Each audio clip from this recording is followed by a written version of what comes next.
How to use the Key Church dishwasher. There's an on switch on the wall. If you just switch that to on, check that it is all emptied and put the plug in. Close up the strainers, close the lid and switch on the on button. Switch it to a 3-minute cycle and I put it on pot washing. Wait for that to get up to temperature.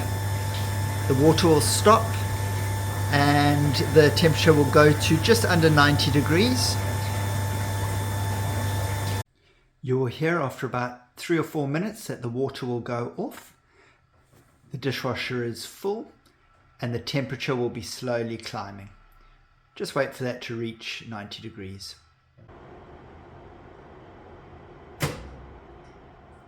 And you hear the element go off and it's up to temperature at 88 degrees. Just hovers around there, just below 90. So it's ready to use. Just show you how it works. So if you lift the lid, slide one of the trays in and close it. You then just operate it by pressing the play button.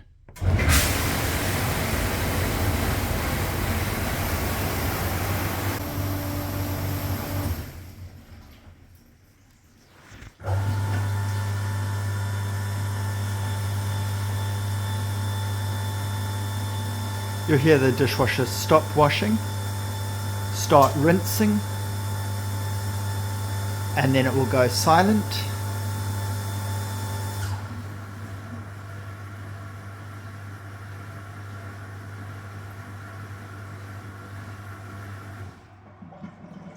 And when it is silent like that, you can lift the lid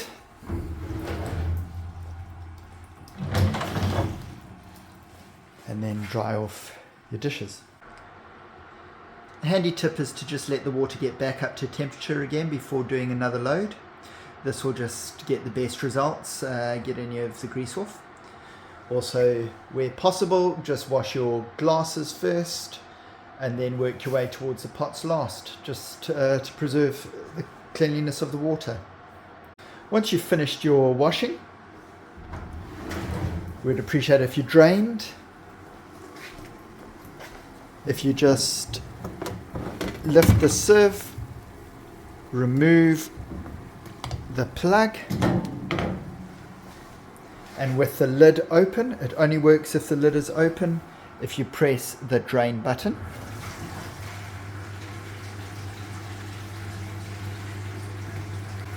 As it's draining, it's a good opportunity to rinse out any grime or suds.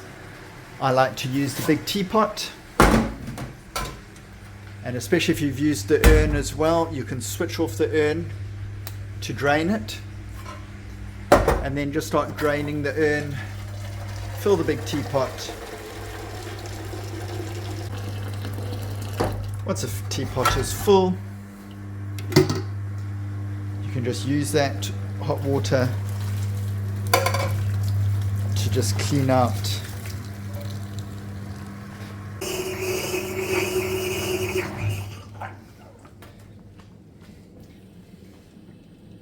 Switching off the dishwasher is just the reverse. Switch it off on the machine and then switch it off at the wall. It's as easy as that.